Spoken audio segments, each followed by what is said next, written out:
jacaylbaan dhex muquuraya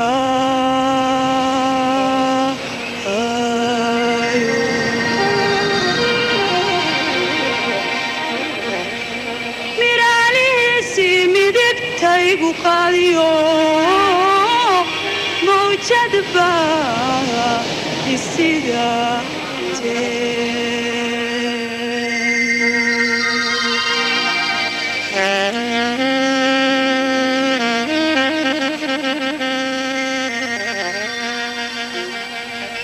muqdisho oo wajiga ku haysa badweynta hindiya waa magaalo aad qadiim u ah magaceedana waxaa la yaqaanay waqtigii faraacinta masar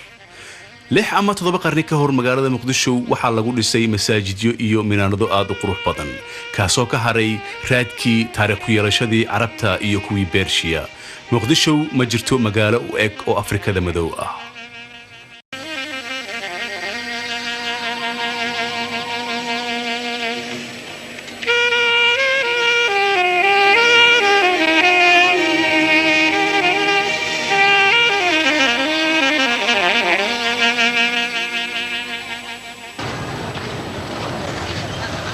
maanta muqdisho waa caasimada Soomaaliya dhismo casri ah iyo kuwa kale oo aad qadiim u ah dad badan iyo gawaari kala duwan ayaad ku arkaysaa meel walba waxaad kaloo aad ku arkaysaa magaaladan muqdisho ganacsiyo aad u tiro badan oo dadku ay ku kala iibsanayaan alaabo ay isticmaalaan maalin walba kuwaasoo isugu jira alaabooyinka guryaha cuntada iyo waxyaalo aad u kala badan oo kala duwan Soomaaliya waa wadan xor ah laga soo bilaabo sanadkii 1960kii waana wadan aad u weyn oo leh xeebaha kuwa ugu waaweyn ee Afrikada xorta ah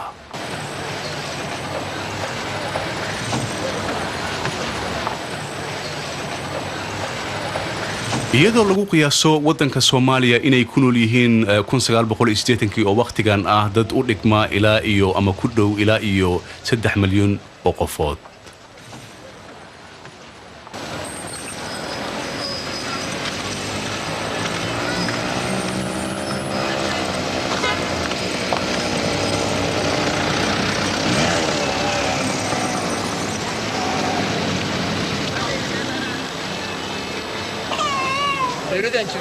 magaalada aad ay u ballaaratay waana loo jeedaa halka saac ama 7 subaxdii xafiiska milishiibiyada ama dawladda hoose ee magaalada Muqdisho saad u jeedaan dadka waxay saf ugu jiraan dhulbixintii milishiibiyada ee Muqdisho ay ku sameeyso dadkan oo isugu jira qaxooti dad reer guura ah oo go'aansaday inay magaalada qayb ka degaan rabana in loo fududeeyo si ay u dhisan lahaayeen dhulka la siiyay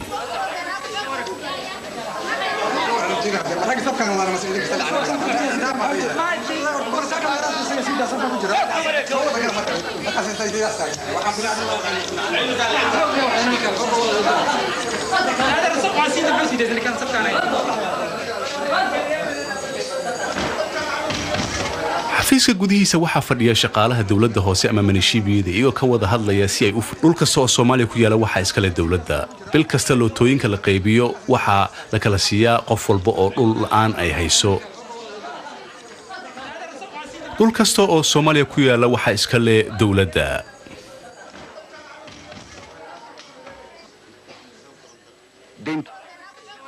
dhulka dhibisiisa waxaa ku shaqo leh geometriga dawladda hoose ee la yiraahdo Cabdulqaadir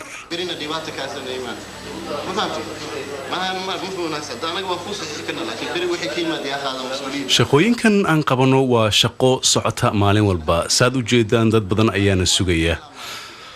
annagu shaqadeena waa in aan dhul siino iyaga ayaa guryaha dhisanaya dhulka ugu yar aan bixino cabirkiisu waa 13 lagu dhuftay 3 mitir kan ugu weyn cabirkiisu waa 20 mitir lagu dhuftay 20 dadka aan siino aad ay u yeerahay dadka intooda badan waxay u rabaan dhulka iyagoo doonaya inay ku aqal galaan ama ay ka guuraan xaafadaha qadiimka ee magaalada Muqdisho iyo waxa kale oo jira dad dhulka baadiyaha ka yimaada arkana markuu ugu horeysa Muqdisho rabana inay ku noolaadaan dhibaatooyin badan ayaanu kala kulanaa dhulbixintan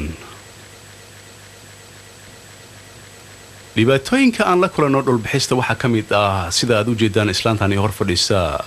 waxay ka soo guurtay baadiyaha waxayna leedahay waxaan doonayaa in la isiyo dhul aan ku dhisto guriyo dhulkaas oo ah meesha aniga aan doonay in laga siiyo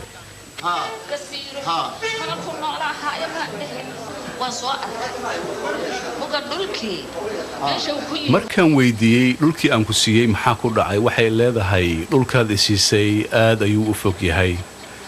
ma tegi karo dhibaatadiisna way badan tahay ee waxaan doonayaa meel dhow inaad isiisid aan kuu duceeyey waa inaad ii dhaqsataa mar dhow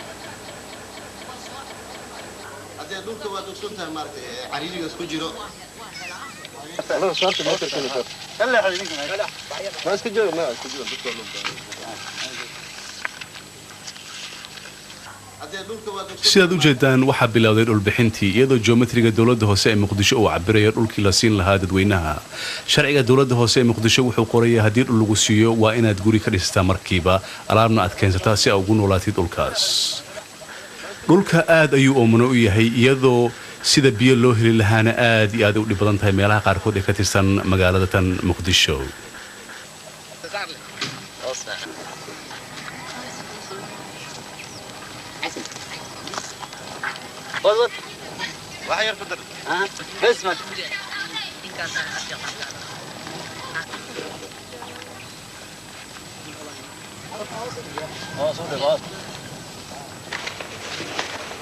Adesso questo è già esecutivo. talyaaniga ku nool magaalada muqdisho ilaa iyo wakhtiga isticmaalka waxaa lagu qiyaasay inay ahaayeen ilaa iyo 40,000 sanadkii 80meeyadii waxa kaliya oo ku haray dhowr boqol waxaa jira nin talyaani ah oo la yiraahdo Garfagnano wuxuu qaatay dhalasho Soomaali ah isagoo diinta muslimkana qaatay iyo geometriga la yiraahdo Carlo Bertini oo ka yimid magaalada Reggio Emilia dalka Talyaaniga isagoo u shaqeynaya dowladda hoose ee muqdisho questo è il bozzetto meeqa sano ayaad u shaqaysaa dowladda hoose ee muqdisho maanta ma bilaabin shaqadan 1936 ayaan shaqada igu horeysay say ku dhacday ilaa iyo wakhtigaas inaad shaqadan joogtid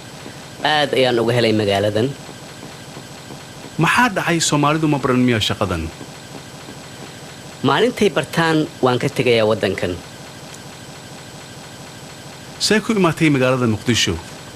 waxaan muqdisho imid 1936 anigoo u imid dagaalkii Itoobiya iyo Talyaaniga dhexmaray awgiis markii dagaalku dhamaadayna halkan ayaan iska joogay waxaan shaqo ka helay dowladda hoose ee muqdisho ama minishiibiyada iyadoo shaqada la bilaabay December 1936 kowdii Janaayo 1937 waxaa albaabada u furmay dadweynaha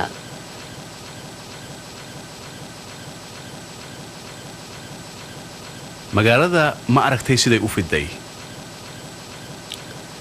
magaaladan aad ayay u fiday iyagoo ay ka hor yimaadeen dhibaatooyin aad u fara badan kuwaasoo ay ka mid yihiin deegaanka bulshada jidadka iyo kan ugu weyn oo ah dhaqaalaha magaaladan muqdisho oo ah magaalo dhalatay lacag la'aan dad wax bartay oo Soomaali ah ayaa inta badan dibadaha ka yimaada waxayna yiraahdaan lacagaha wadamada Yurub lagu dhiso xataa wax u dhigma ma jiraan halkan wadankan petrol ma leh laakiin waxa la rajaynayaa mar dhow in Soomaaliya petrol laga helo kullay hadii petrolka la helo waxa loo maleynayaa dhibaatooyinka haysta wadanka Soomaaliya qaas ahaan magaalada Muqdisho inay isbedeli doonaan waxa dhacda mararka qaarkood in xataa aan la helin gawaaridii ama baabuurtii ay isticmaali lahaayeen dowladda hoose ee Muqdisho sida loogu soo cabiro dhulka la siinayo dadweynaha Soomaaliyeed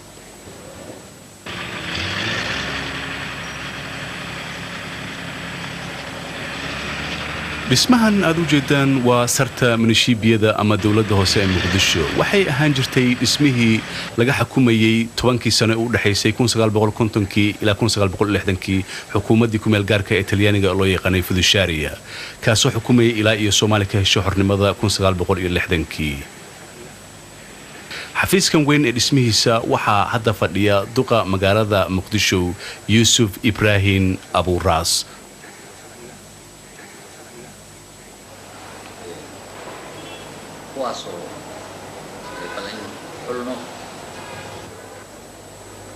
طبعا halkan hadaynu xafiiskan u noqono xafiiskan wuxuu leeyahay taariikh aad u dheer sidaad la socotaan waxaa deganaan jiray wakiilkii dowladda Talyaaniga u qaabilsanaa ku meel gaarkii xornimada Soomaaliya anigu waxaan xafiiskan ka shaqeeyaa muddo 5 sano ah shaqadaydana kama duwana shaqo kasta uu qabto duq magaalo ama siindeko meel alla meeshu adduunka ka jiro sidaan la socno muqdisho waxay la kortay iyadoo aysan jirin wax plan ama ku talagal ah waana magaalo uu geedaha cagaarku ku yeelahay qoraxduna ay aad u kulushahay markuu kacaanka dhashay waxaa gacanta ku dhignay magaalo ay dhibaatooyinkeeda aad u fara badan yihiin kuwaasoo ay ka mid yihiin in qof walba uu ka dhisto guri meeshuu doonayo wadooyinku aan u fiicnayn korontada oo aad u yarayd magaalada waxa ugu daran waxay ahayd dhibaatooyinka guri la'aanta taasoo ka timid markii dagaalkii ogaadeynaya uu dhammaaday waxaana soo xog saaray dad badan oo qaxooti ah oo magaalada ku soo batay iyo dad badan oo ka soo guuray baadiyaha si ay ugu noolaadaan muqdisho iyadoo ay taasi jirto qoys kastoo Soomaaliya wuxuu xaq u leeyahay in guri iyo meel ku noolaado la siiyo marka dhalanaysa ha ku dhalato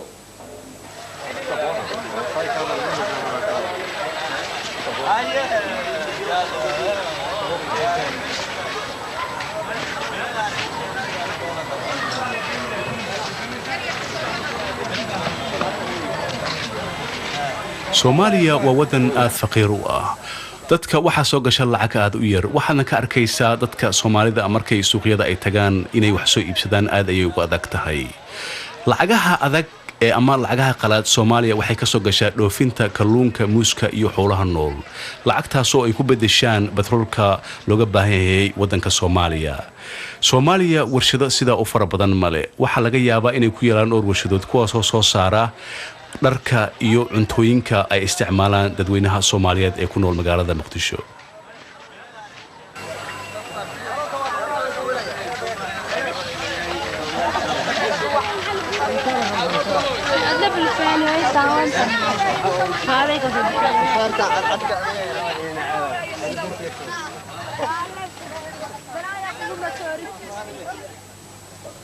ninkan waxa la yiraahdaa Ibrahim wuxuu ahaan jiray nin reer miyi ah wuxuu yimid magaalada Muqdisho muddo hatan laga joogo 15 sano wuxuuna go'aansaday inuu noqdo nin kalluumaysato ah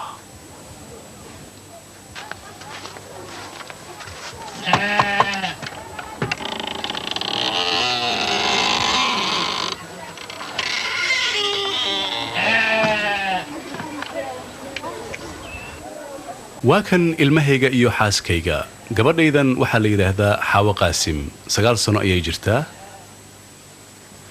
gabadhan kale waa Boosteeya oo macnaheedu yahay tan wax walba isku dubarida 12 sano ayay jirtaa Yariistan waxay jirtaa 6 sano sanadkii koowaad ee iskuulka ayay bilowday tani waa xaaskayga oo 30 jir ah iyadoo aan ku guursaday da'aad u yar iyo Qatra iyo Madiina oo 8 iyo 14 sano kala jira intaasi waxay ahaayeen qoyskayga oo ka kooban 5 gabdhood iyo xaaskayga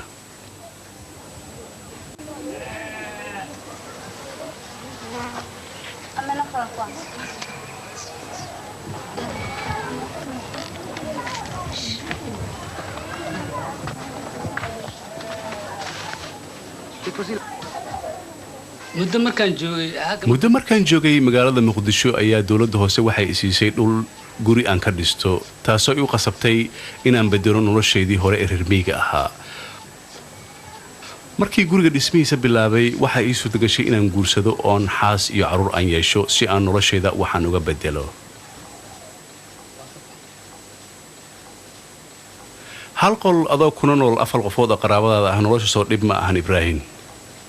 haddaad u maraysid nolosheeda inay adag tahay waxaa fiican lahayd inaad aragtid saxaaraha oo ah dhulkii aan ku dhashay kuna soo koray intaanan imaanin Muqdisho ilaa wuxuu ku kacay 6,000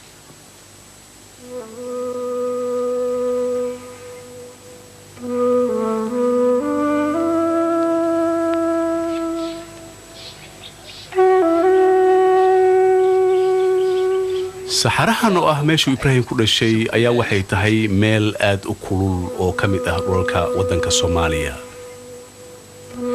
dad badan oo Soomaali ah oo ilaa iyo 2 milyan oo qofood gaareeya ayaa sidan u nool oo ah nolol reer miyiga ah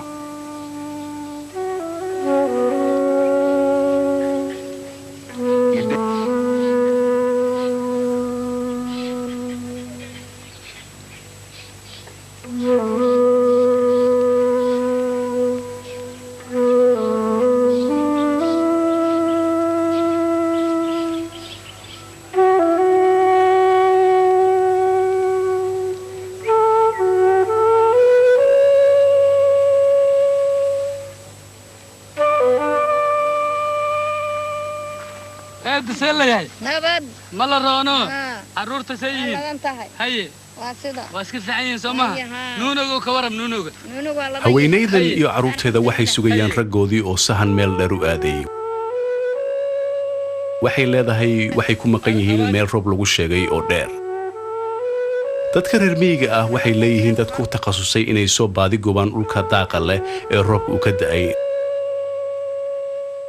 kaasoo loo yaqaano sahan noloshan aad iyo aad ayaan u aqaanaa waayo muddo haatan laga joogo 15 sano waxaan ku noolaan jiray noloshan reer miyignimada ah marka waan aqaanaa sida sahanka loo aado iyo meelaha roobku ay ka da'een si aan u geysano xoola daajintiisa waddanka reer guuray waay haye meeshii fiican baa in la tago meeshii abaarta haddii la arko meeshii ka fiican in loo guuro ayaa ka fiican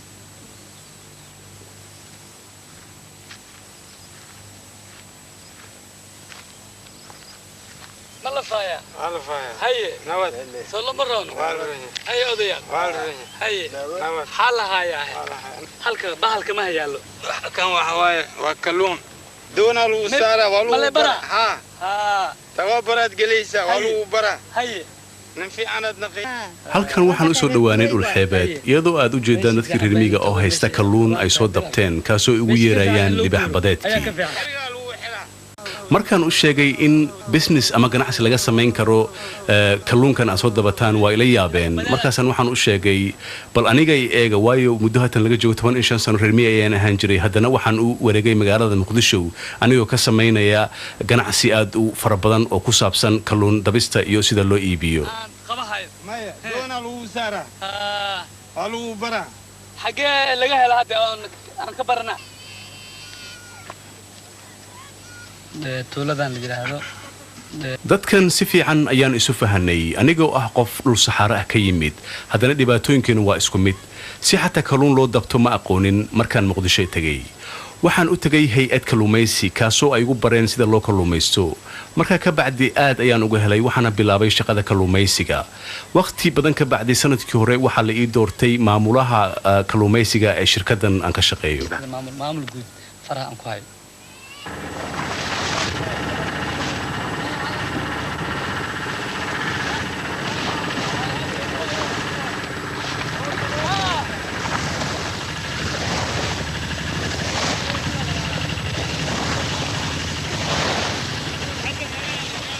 badda Soomaaliya waa badaha adduunka ugu kalluun badan uguna nadiifsan dhowr sano dawladdu waxay isku daysay inay dadka reer miyiga ah tababaro siiso dooman ay u iibiso si ay u bartaan sida loo kalluumaysto taasoo ay noqotay in dad badan oo ka soo guuray dhulka reer miyiga ah ay ka qayb qaataan tababaro ay sameeyeen dawladda Soomaaliya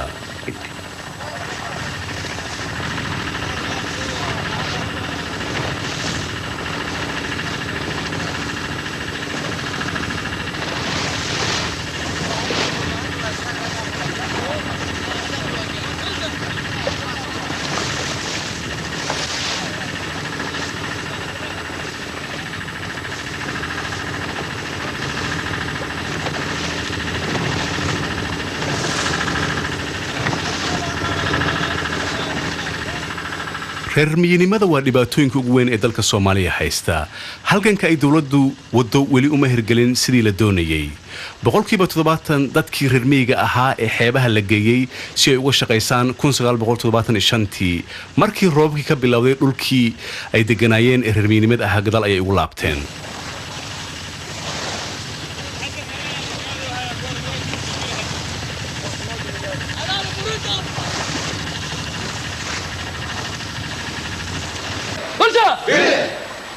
جاليال شركة عادي هاي هالكاس أيوة نوع أجي كلهم بيسافرون كوام الليلة مرحا كيما هي حولها كنت مشغلها kalluumaysatada waxay ku heesayaan heesihii lagu yaqaanay caanka ah iyagoo aad uga hadlaya shirkadda kalluumaysiga ee Kulmis oo ku heesaya wax soo saarkeena ayaanu badinaynaa kalluunka ayaanu badinaynaa iyo wadanka waxtarkiisa ayaanu badinaynaa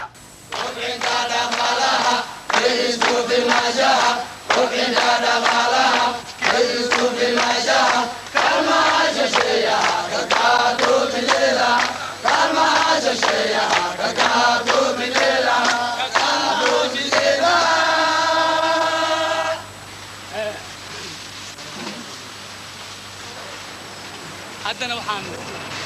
sidaas ayaan waxaan rajaynayaa inaad aad ku adkaysano talabaad wax soo saarka ah kulankeenii caadiga ahaa ee khamiis walba maanta waxaan kaga hadlaynaa sidaan u xoojin lahayn wax soo saarka una midoobi lahayn si aan shirkaddan wax soo saarkeeda u kordhino isku filnaanshan aan u gaarno sidaan la socotaan qof walba oo shirkaddan u shaqeeya wuxuu ka yimid meelo kala duwan oo waddankeena ka tirsan iyagoo u yimid inay bartaan sida loo kalluumaysto si ay wax u qabtaan qoyskooda iyo waddankooda sidaad la socotaan waxaannu ka hadalnaa waxyaabo aad u fara badan oo isugu jira imise kalluun ayaa la soo dabay faa'iidada waa imisa sidaan u kala qaybsanaa nimanka aan keenayn adinka maadaama anaga shay halis aan ku dhex jirno aan ku dhex shaqaynayno waxa dhaci karto in sidaad u jeedaan waxaa bilowday su'aalihii ay kalluumaysatada weydiinayeen guddoomiyaha iyo maamulayaasha shirkadda iyagoo ka hadlaya dhibaatooyinka ay sheeganayaan marka anaga arrimahayna waxaa la rabaa inaad si fiican ad u baartaan magarad yacni dhinaca oo sukurasyoonaan ka hadlaa markii anaga dhibaata ina soo food saar taas kaleyaan ka hadlaa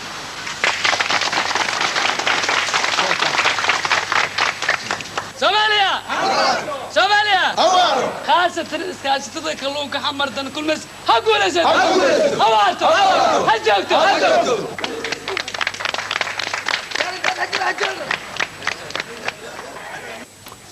ibraahim ma u hilowday noloshaadii reer miyinnimada mararka qaarkood ayaan soo xasuustaa laakiin noloshayda ayaa aad u wanaagsan ee dhib ima hayo waxyaabo badan ayaa noloshayda iyo tan qoyskayga iska beddelay laakiin iyadoo sidaa ay tahay haddana qof walba meeshuu ku imaaday waa u hilowdaa waana jecel yahay maalin uun ilaahay hadduu yidhahdo inuu ku laabto dadka kula shaqeeya ma hiloobeen iyagana ilama aha aniga ayay ila mid yihiin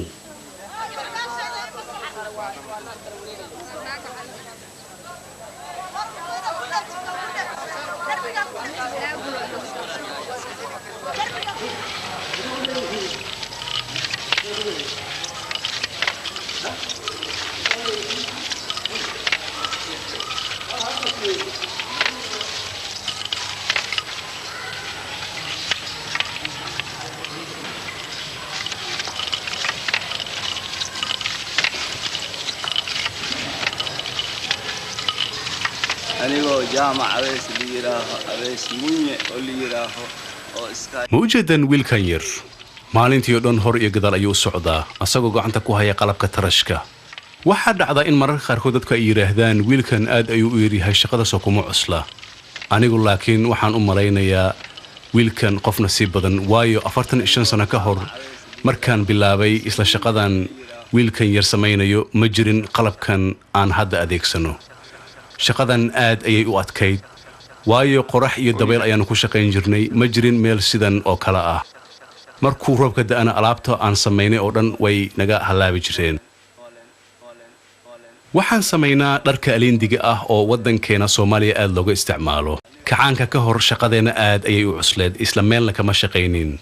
waxay dantu nagu qasbi jirtay markaan aliindiga samayno inaan beec ama qof naga gata u raadino suuqyada laakiin hadda dawladda ayaa naga iibsata wax walbo aan soo saarno xisbiga hanti wadaagga ayaa go'aankaasi gaaray waana isla shaqaynaa faa'iidana waa kala qaybsanaa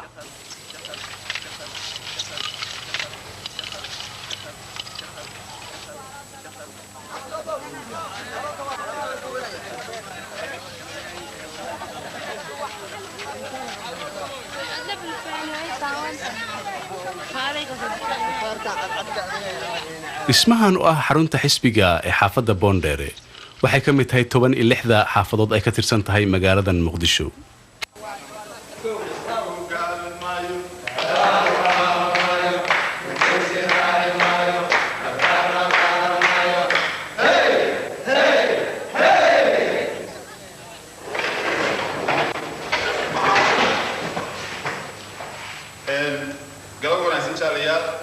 maanta waxaan shirkan uga hadlaynaa qabanqaabada dabaaldega 1 Maajo ee ah maalinta shaqaale weynaha adduunka waxaan kaga hadlaynaa shaqooyinka ay qaban lahaayeen xaafaddan boondheere sida aan u noqon lahayn xaafadda ugu horeysa ee ka qayb gasha dabaaldega 1 Maajo marka ugu horeysa in aan samayno samaysa riwaayad kooxda markaan samayno masana in la sameeyo guddigaas aanu sheegnay la sameeyo si dhaqsada loo sameeyo hawshoodana ay bilaabaan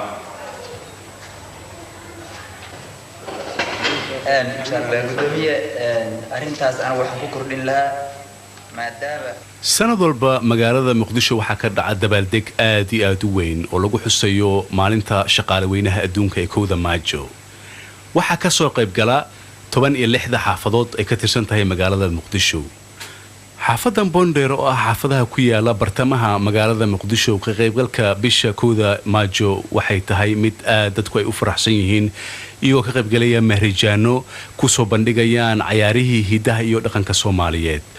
marka isku duwadridka loogu talagalay bishan 1 Maajo waxay bilaabataa waqti aad u dheer iyadoo ay qaadato hal maalin kaliya si qof walba uga qayb galo mahrijaankan qodobadaas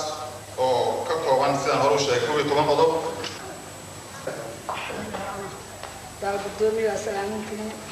marka ay shirarkan dhacayaan waxyaalaha cajiibka ah ee lagu arko waxaa ka mid ah inay ka qayb galaan haween oo ka dhiibanaya fikradahooda si ay u sheegaan waxyaalaha loo baahan yahay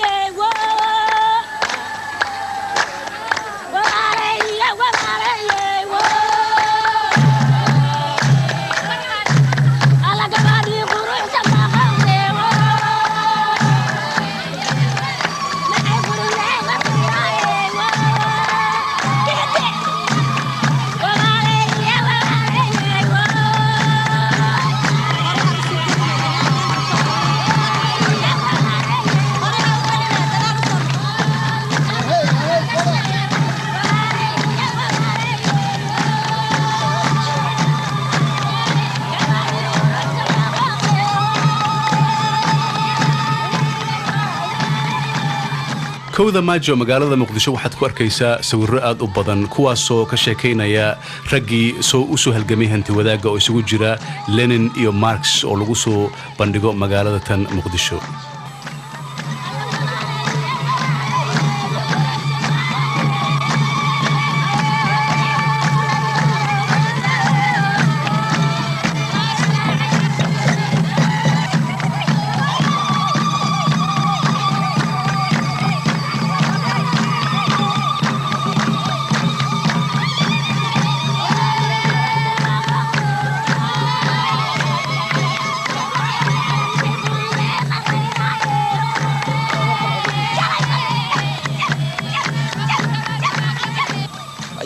ciyaarahan waa kuwa hidaha iyo dhaqanka Soomaaliya oo soo jiray waqti aad u dheer welina aan lumin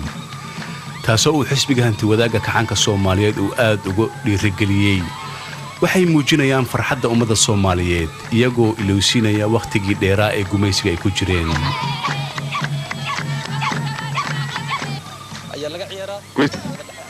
ciyaarahan waxaa aad looga yaqaanaa gobolada Banaadir iyo Jubbooyinka iyo Shabeellooyinka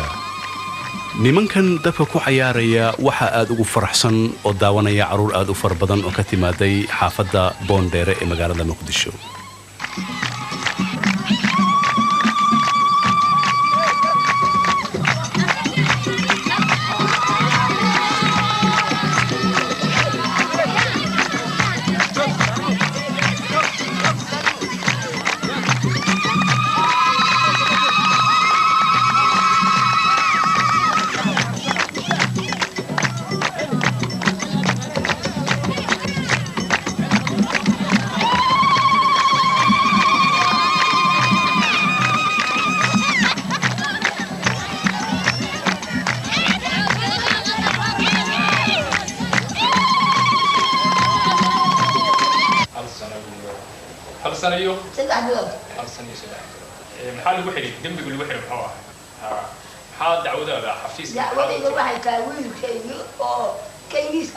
waxaan u imid xafiiskan ayay leedahay islaantan iyadoo wiilkaygii la xiray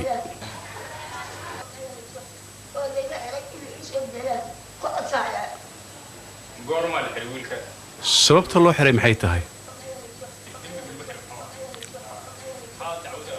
qamri ayuu cabay dadna wala dagaalay markaas ayaa booliisku soo qabteen oo xabsi weyn u taxaabeen oo maxaa doonaysaa hadda in lagu sameeyo wallaahi ma aqaan in liisoo dayaa doonaya waxaan isku dayaynaa inaan la hadalno ragga madaxda ka ah xafiiskan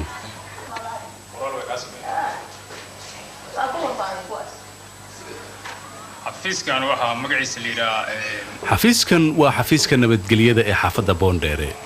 shaqooyinkeenna waxay u badan yihiin inaannu dhammayno arrimaha yaryarka ah oo aan u baahnayn inay maxkamadaha gaaraan haddaannu arrimahan wax ka qaban weyno annagoo ah 7 xubnood oo anigu aan madax u ahay waxaannu gaarnaa go'aan degdeg ah maalin walba 4 galabno ayaan kulannaa ilaa iyo waqti dambena waan ku gaarnaa shaqadan arrimaha aanu qabano aad ayay u kala duwan yihiin laakiin kuwooda ugu badan waxay quseeyaan qoysaska Soomaaliyeed iyadoo mararka qaarkood arkaysid nin iyo naag isqabsaday iyo dad dagaalo soo dhaxmaray si aan arrintan u xallino waxaanu dadku kula talinaa inay heshiiyaan isna afiyaan si arrimahan mar kale aysan u dhicin diyaasha kale to xaafadaha kaliinta u tagtay hay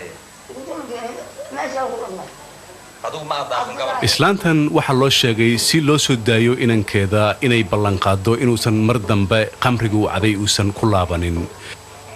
taa waxay u eg tahay mid aad u dhib badan waayo waxay tiri mar walba waxaa la ii sheegaa in la xiro oo meel uu ku jiro si aan wax u sameeyana ma garanayo mar walbana wuxuu leeyahay hooyo mar dambe lagama yaabo inaan arrimahaas aan ku noqdo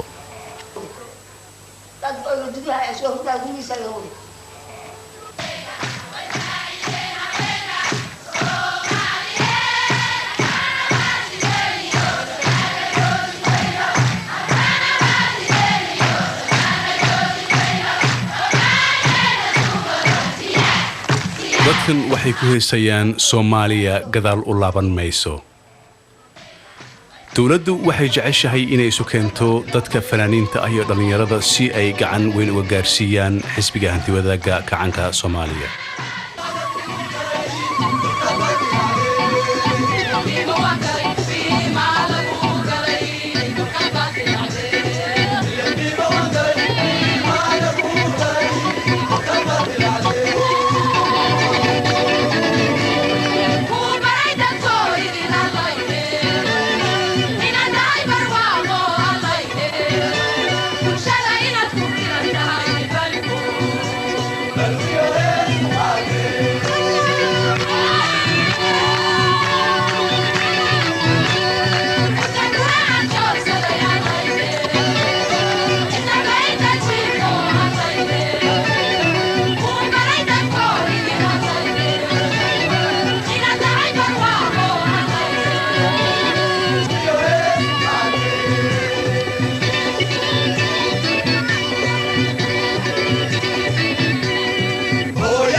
dabaldegan wuxuu ku dhamaadaa tribuunka iyadoo fadhiyo madaxweynaha Soomaaliya Siyaad Barre isagoo siinaya bilad kala duwan kuna dhajinaya calaamada kala duwan ee shaqaalaha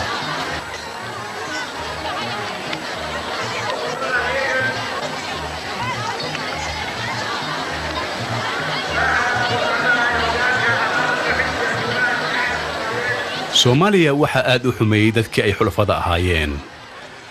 Mareykanka waxay yimaadeen markii xornimada ay Soomaaliya qaadatay waxayna ka tageen markii kacanku u dhashay kii Ruushkana waaba ka sii yaraa dawladda maanta waxay isugu yeertaa hanti wadaag iyo wadanimo oo ah waxa kaliya ay wadankan Soomaaliya uu kaga bixi karo dhibaatooyinka soo foodle iyo kuwa hadda ay ku dhex jiraan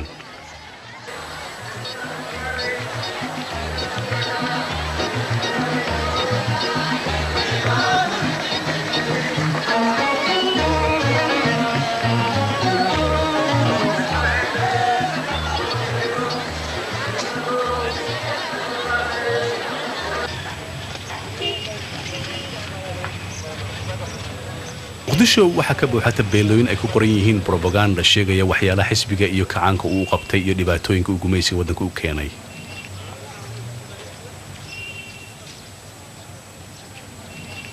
waxyaalaha caanka ah ee muqdisho lagu arko waxa kamid ah geesiga Soomaalida Sayid Maxamed Cabdulla Xasan oo la dagaalamay Ingiriiska Talyaaniga iyo maxaarada ka soo dhacay 20 sano ugu horeeyay qarnigan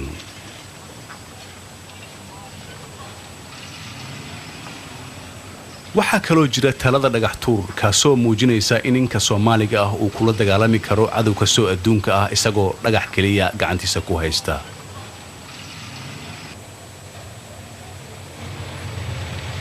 waxaa kaloo aad Muqdisho ku arkaysaan taalooyinka gumaysiga Talyaaniga uu ka dhisay caasimadan. taladan oo loo dhisay markuu socdaal ku yimid magaaladan amiirkii boqortooyada Savoia Umberto ee waddanka Talyaaniga. waxaad arkaysaa ilaa iyo hadda taladan loo dhisay Umberto di Savoia inaysan waxba iska bedelin dhismaheeda.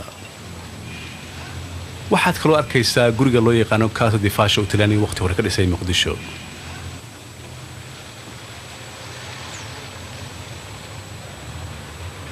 iyo waxaad arkaysaa kaniisada weyn ee Katoliga ah ama Katoolikada ay ka dhisan bartamaha magaalada Muqdisho.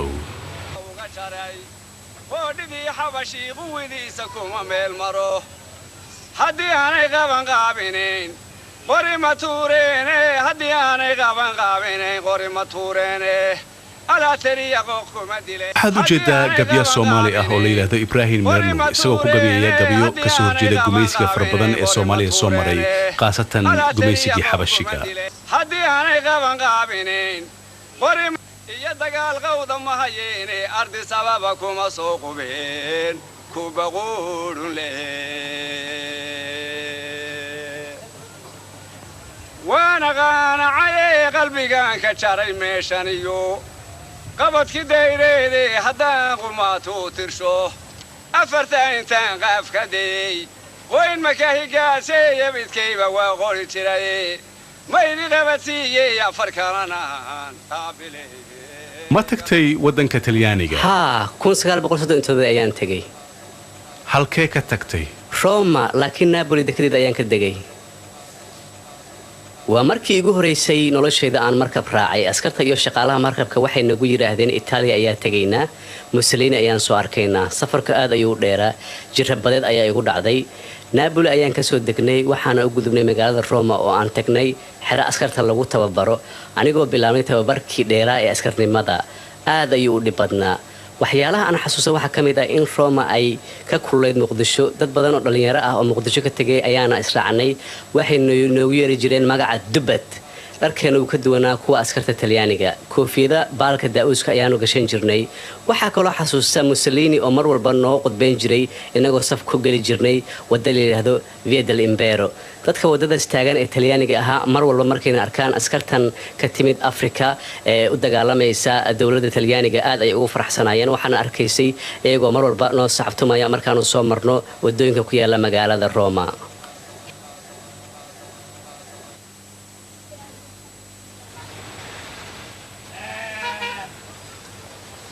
waxa aad wax uga xasuusta waqtiga Talyaaniga ninkan odayga ah oo la yiraahdo Qaasin Hilowle Qaasin wuxuu deganaa Muqdisho waqtigaas waxaana loo yaqaanay nanees aad iyo aad caan u ah oo la yiraahdo Iskifo Qaasin Hilowle waa 70 jir wuxuuna dhalay fanaanada caanka ah ee Soomaaliyeed Faadimo Qaasin Hilowle Qaasin Hilowle wuxuu aad u jeclaa heesaha Talyaaniga laakiin waxa dhici jirtay mararka qaarkood inuu u bedeli jiray heesaha Talyaaniga luqadda Soomaalida waxaana dhacda inuu heesahaas ka qaadi jiray tiyaatarka weyn ee Muqdisho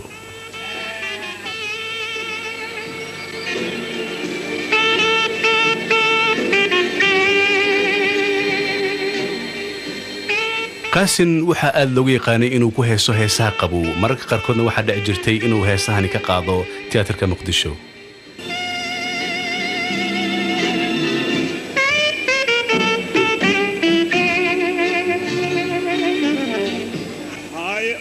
iskataka iman haddaan heebtaadi soo helay hay oran iskataka iman haddaan heebtaadi soo helay hay oran iskataka iman abaar iyo aaran أنكر صوي أرك أبيغان كويان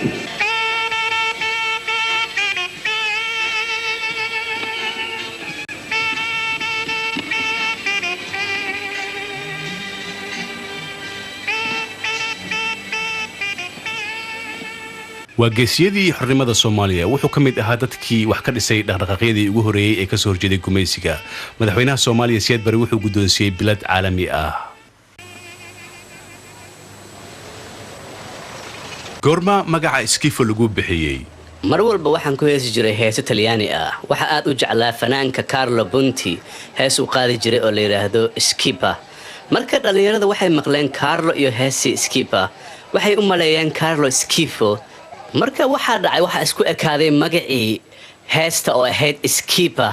iyo dhalinyaradii oo u maleeyay magaca inuu Skipper yahay marka mar walba jidka aan marayo qof walba oo dhalinyarada kamid ah isnaqaan isla heesi jirnay waxay ugu yeeri jireen haye Skipper iska waran maanta gurigaaga waxaan ku arkay diskiyo heeso Talyaani ah aad ayaan u jeclaa heesaha Talyaaniga guriga markaan joogana waan heesi jiray codkayga aad ayuu dheeraa hooyadayna ma jecleen markaan codka dheer aan ku heeso waxaan isku day jiray inaan u heeso heestaagayaasha Talyaaniga oo kale heesaas wax ma ka xasuusataa ها سفيعا mana maqashin kartaa Chitarra d'amor quando sorge la luna nel ciel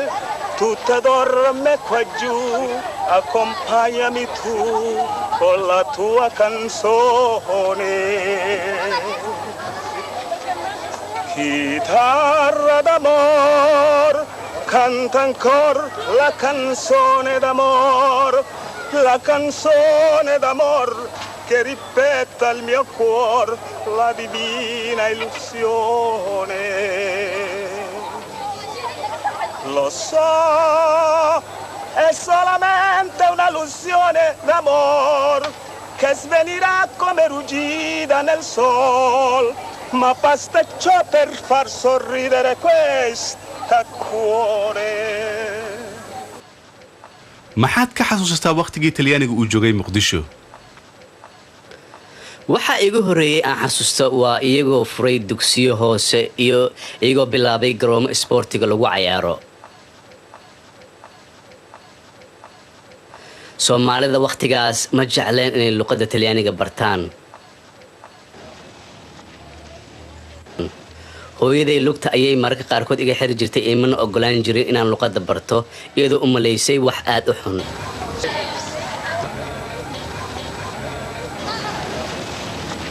dadkana ma jecleen ilmahooda inay geeyaan meelaha wax lagu barto markii dambe dadka waxay ogaadeen in haddii aad baratid luqad ajnabi ah inay maalin uun ku anfacayso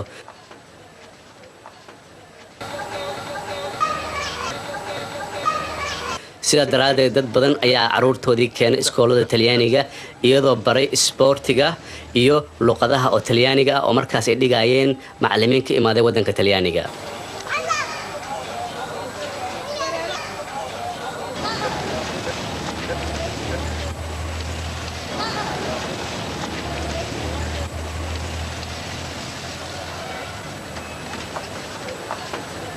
weligaa ma tagtay wadanka Talyaaniga maya sabab nasiibkayga ma noqon inaan tago waan jeclaa inaan tago Itaaliya si aan u arko magaalooyinka Venezia Roma Milano Torino see ku baratay luqadda Talyaaniga weligay iskool uma tegin si aan u barto luqadan waxaan ka bartay garaash anoo aad u yar waxaan u shaqayn jiray nin Talyaani oo la yiraahdo Francesco Banano gurigiisa ayaan tegi jiray ninka cuntada u kariya ayaan la hadli jiray ilmihiis ayaan la ciyaari jiray si dhibir ayaan ku bartay hatta waxa gaaray heer inaan aqriyo jaraa'idka af Talyaaniga buugaagta waxa kaloo la hadli jiray ardayda Soomaalida ee luqadda baranaysay anoo weydiin jiray waxay maanta soo barteen markaan weydiiyo waxay ii sheegi jireen in maanta loo soo qoray ABC-ga Talyaaniga ah markaas ayaan waxaan akhrin jiray waxyaalaha ay soo qorteen iyo anagoo wato waraaq yar ayaan ku qoran jiray waxyaalaha ay ka soo bartaan iskuulka maanta markii dambe waxaan gaaray heer ah in heesaha Talyaaniga aniga gacantayda aan ku qorto aan heeso ama u bedelo iyadoo laxanka isku mid ah luqadda Soomaaliga marka aad ay u dhib badneed sidaan u barto luqadda Talyaaniga laakiin waxaan ogaa luqad walba in la baran karo adoo xataa iskool u tagin haddii aad isku xujisid inaad barin kartid luqad kasta marka dhibkaygaba ha ahaatee laakiin waan bartay luqaddii Talyaaniga ahayd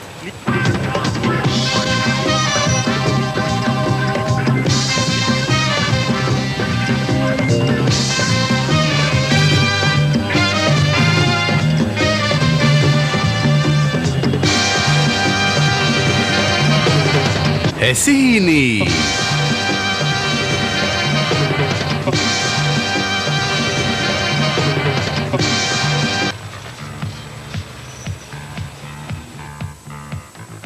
salaan wanaagsan waxaan idinka salaamayaa raadiyo muqdisho ku soo dhawaada barnaamijkeena nuska saaca ah ee luqadda talyaaniga oo ugu talagalnay dadka talyaaniga ee degan magaalada muqdisho iyo dadweynaha Soomaaliyeed ee ku hadla luqadan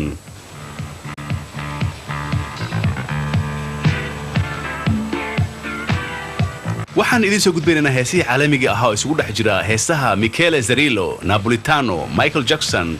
Abba iyo ugu dambeystii Supertramp.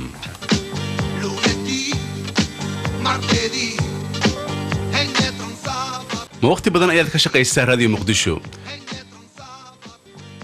waqti badan ayaan ka shaqeeyaa waxaan shaqada bilaabay Radio Libre Italiana iyo anoo ka shaqeeyay discotheque modern ku yaala ka bacdi waxaan ku soo laabtay Soomaaliya anoo shaqo ka bilaabay Radio Muqdisho qaybtiisa Talyaaniga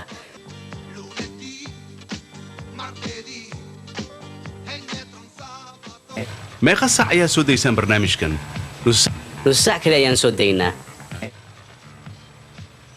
yaa idin dhageysta way kala duwan yihiin dadka Soomaaliyeed ee luqadda ku hadla iyo Talyaaniga wadanka degan iyo dad ajnabi oo luqadan ku hadla iyagoo dhageysta heesaha iyo wararka iyo waxyaalihii ugu dambeeyay ee ka dhaca wadanka Talyaaniga iyo wadankan Soomaaliya ma jeceshahay shaqadan cali aad iyadoo aan anigu qoro barnaamijkan waxa kale oo aan u jeclahay muusikada ka baxa barnaamijyadan anigoo doonaya inaan meel sare aan ka gaaro shaqooyinka noocan ah ee radioga iyo inaan noqdo soo saaro barnaamijyo kala duwan ee ka baxa radioga Muqdisho ee ku hadla luqadda Talyaaniga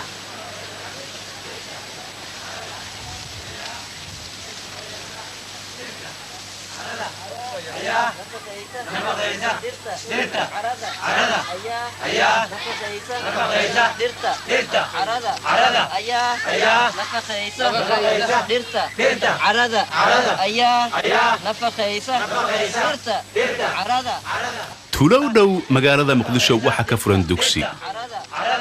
wax lagu barto muddo 7 sano dawladda Soomaaliya waxay bilowday ololaha waxbarashada 1975 iskuulada iyo kuleejooyinka oo dhan ee wadanka Soomaaliya waa la xiray 25,000 arday Soomaali ah ayaa waxa loo kala diray meelo walba oo Soomaali ka mid ah si ay u faafiyaan waxbarashada luqadda Soomaalida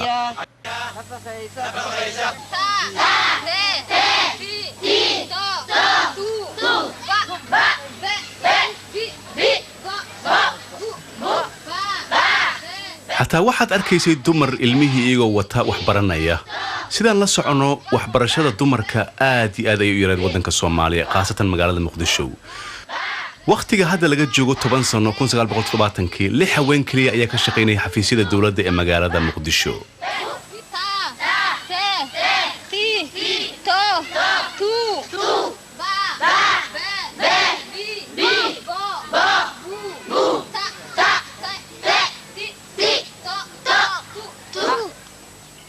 maamulaha dugsiga beesh jambaluul waxbarashada markii hore dalka ma taqaana magacaygu waa Maxamed Sheekh Yarow waxaan ahay maamulaha dugsigan kacaanka ka hor dadka wax akhriya ama qora wadankan Soomaaliya aad ayay u yareed taasoo runtii markuu kacaanka dhashay waxyaalo badan isbedelay iyadoo aan ku adkaynay in dadka ay wax bartaan iyadoo ay dib ahayd waayo dhulkan waa dhul beeraley ah oo aan suuragal u ahayn inay dadku wax ku bartaan iyadoo dhulku aad u kala fog yahay marka waxa dhacda mararka qaarkood in dadka ay meelo badan oo aad u dheer ay ka yimaadaan iyadoo ay ku qaadato waqti aad u dheer dibna ay ku tahay waayo dadku waxay u badnaayeen dad reer miyi ah iyo dad xoolo dhaqato ah sida wax loo bari lahaana aad iyo aad ayay u adkeed marka ololaha ayaa noo saamaxay inaan wax barno dadkan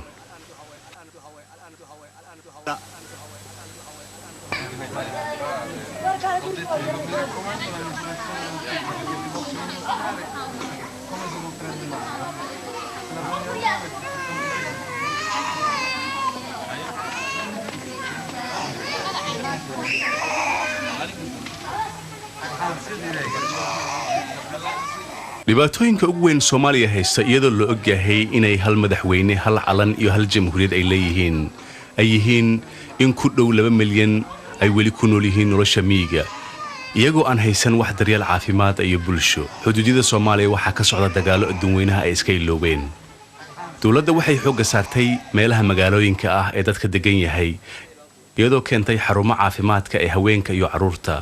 xataa caasimadda aad ayay u adagtahay in la helo meel dadka lagu daaweeyo. sanadka ugu dambeeya ee ardayda caafimaadka waxay ka shaqo galaan xaafadaha ugu faqiirsan magaalada Muqdisho, iyagoo kula talinaya dadka sida xanaanada carruurta iyo ka hortagga cudurrada iyo waxyaalaha kale ee fara badan.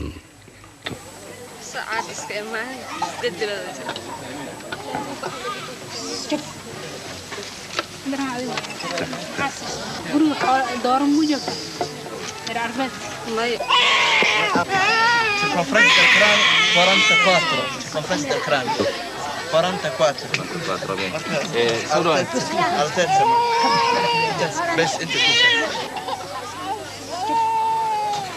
dawladda hantiwadaagga ee Soomaaliya waxay xoog saartay in dadka aan wax lacag ah haysan lagu daaweeyo si bilaash ah ama free ah, kaasoo keentay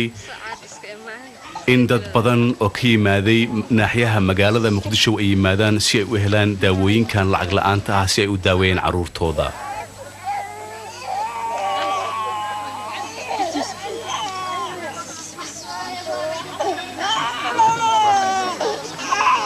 George.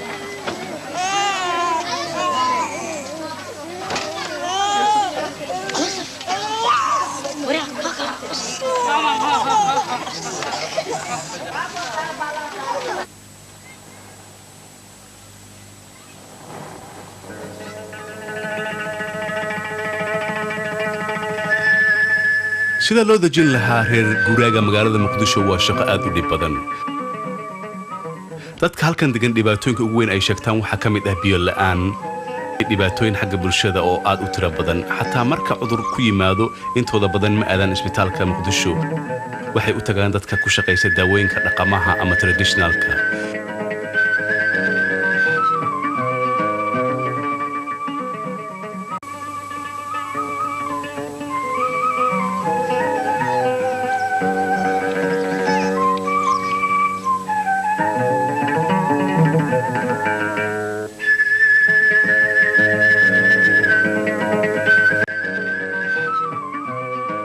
nin ka shaqaysa daawada dhaqameedka oo la yiraahdo Jaamac, ninkaas oo dadka ka tuma cudurka mingiska, ayaa waxa uu yimid Professor Gardishi oo ah professorka psychiatrika ama cudurka maskaxda ee jaamacadda Pizza ee dalka Talyaaniga.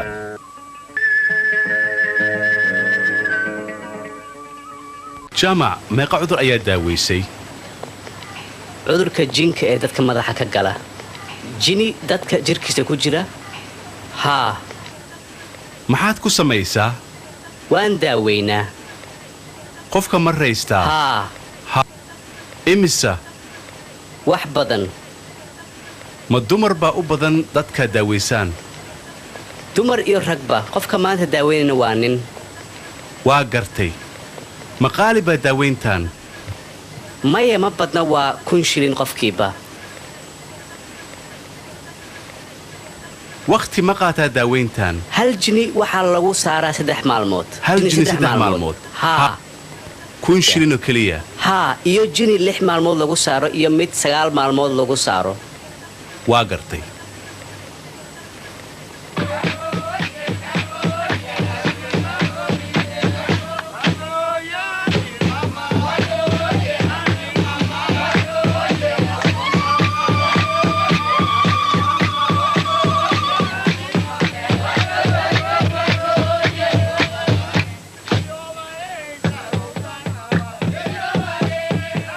daaweyn lagu bilaabay wiil yar oo maskaxda laga hayo.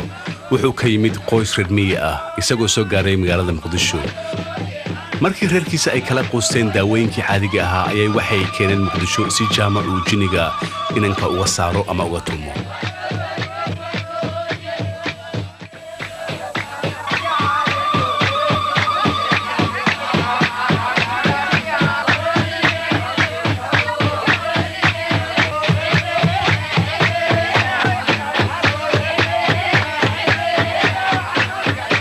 waxay aaminsan yihiin wiilkan inuu jini aad weyn ku jiro.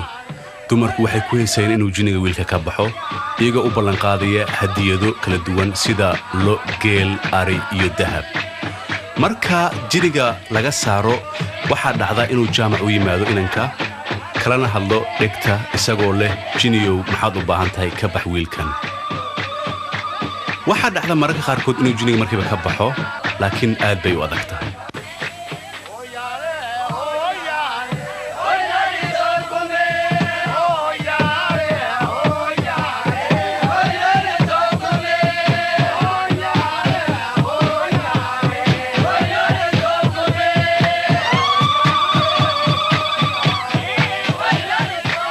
jaamac wuxuu noo sheegay inuu asaga daaweyn karo jinniyada laakiin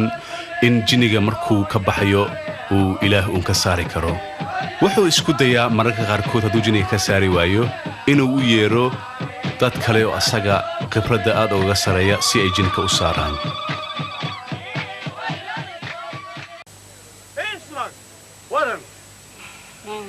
حقيقتي مؤمنة حقيقة الرعد شفر الله قالك رعد بسم الله